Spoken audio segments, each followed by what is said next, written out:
ತಾಲೂಕಿನ ನಂದಗುಡಿ ಗ್ರಾಮದ ರಾಗಿಗುಡ್ಡದ ಮುಂದೆ ಭಾರತೀಯ ಸಮತಾ ಸೈನಿಕ ದಳ ಸಂಘಟನೆ ನೂತನ ಕಚೇರಿಯನ್ನು ಬಂತೀಜಿಗಳು, ದಲಿತ ಮುಖಂಡರು, ಹಿರಿಯ ಹೋರಾಟಗಾರರು ಸೇರಿದಂತೆ ಇತರೆ ಮುಖಂಡರು ಉದ್ಘಾಟನೆ ಮಾಡಿದರು.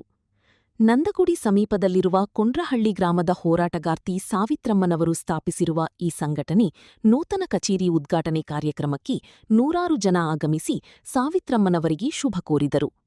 ಇದೇ ಸಂದರ್ಭದಲ್ಲಿ ಸಂಘಟನೆ ಪದಾಧಿಕಾರಿಗಳಿಗೆ ಸಂಘಟನೆಯ ಗುರುತಿನ ಕಾರ್ಡ್ಗಳ ವಿತರಣೆ ಮಾಡಲಾಯಿತು. ಬಳಿಕ ಕಾರ್ಯಕ್ರಮದ ಮುಖ್ಯ ಅತಿಥಿಗಳಾದ ಬಂತೀಜಿಗಳು ಹಾಗೂ ದಲಿತ ಮುಖಂಡರು ಮಾತನಾಡಿ ಶುಭ ಹಾರೈಸಿದರು. ರಾಜ್ಯದಲ್ಲಿ ಹಲವಾರು ಸಂಘಟನೆಗಳಿದಾವೆ.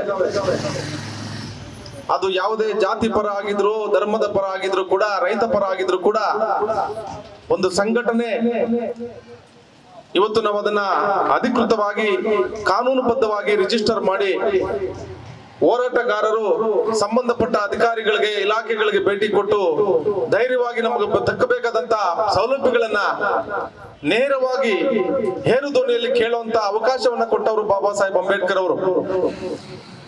ಆ ಒಂದು ಹಕ್ಕನ್ನ ಪಡೆದಂತ ಹಲವಾರು ಸಂಘಟನೆಗಳೆಲ್ಲ, ಅದು ಯಾವುದೇ ಕನ್ನಡ ಪರ ಸಂಘಟನೆ ಆಗಿರ್ಬೋದು, ಯಾವುದೇ ಧರ್ಮದ ಪರ ಸಂಘಟನೆ ಆಗಿರ್ಬೋದು ಕೂಡ ಅವರ ಒಂದು ಬ್ಯಾನರ್ ಅಲ್ಲಿ ನಮ್ಮ ಬಾಬಾ ಸಾಹೇಬರ ಫೋಟೋವನ್ನ ಹಲವಾರು ಸಂಘಟನೆ ಹೋರಾಟಗಾರರು ಹಾಕಿರೋದಿಲ್ಲ. ಬಾಬಾ ಸಾಹೇಬ್ರ ಬಗ್ಗೆ ನಾವು ಕೂತ್ಕೊಂಡ್ರೆ ಮಾತಾಡ್ಕೊಂಡ್ರೆ ಸಾಲೋದಿಲ್ಲ. ಸಮಾಜಕ್ಕೆ ತಿಳಿಸುವಂತ ಕೆಲಸ ನಾವೆಲ್ಲರೂ ಸೇರಿ ಮಾಡಬೇಕಿದೆ.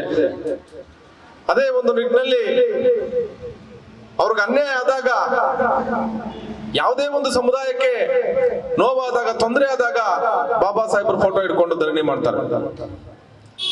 ಬೇರೆ ಕಾರ್ಯಕ್ರಮಗಳಲ್ಲಾಗ್ಲಿ, ಇವತ್ತೊಂದ್ ದಿವಸ ಇಲ್ಲಿ ಏನು ಕಾರ್ಯಕ್ರಮ ಮಾಡ್ತಾ ಇದೀವಿ, ಬಾಬಾ ಸಾಹೇಬರು ಯಾವುದೇ ಜಾತಿ ಧರ್ಮಕ್ಕೆ, ಒಂದೇ ಜಾತಿಗೆ ಸೀಮಿತ ಆದಂತ ನಾಯಕರಲ್ಲ.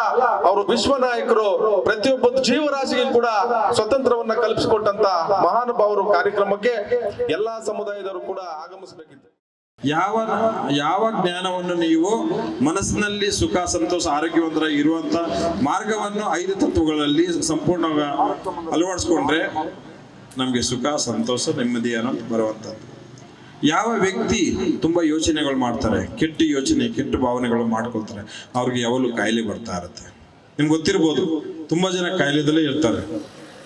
ಯಾಕೆ ಇರ್ತಾರೆ? ಅವರಲ್ಲಿ ಸ್ಥಿರವಾದ ಜ್ಞಾನ ಇಲ್ಲ.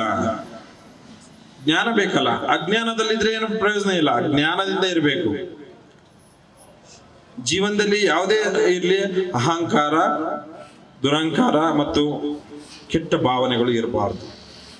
ಎಷ್ಟೇ ದೊಡ್ಡವರಾಗ್ಲಿ, ಎಷ್ಟೇ ಚಿಕ್ಕವರಾಗ್ಲಿ, ಅವ್ರಿಗೆ ಯಾವಾಗಲೂ ಪ್ರೀತಿ ವಿಶ್ವಾಸದಿಂದ ಮಾತಾಡಬೇಕು, ಪ್ರೀತಿ ವಿಶ್ವಾಸದಿಂದ ನೋಡುವಂಥದ್ದು. ಈಗ ನಿಮ್ಮ ಮನೆಗೆ ಹೋಗ್ತೀರಾ,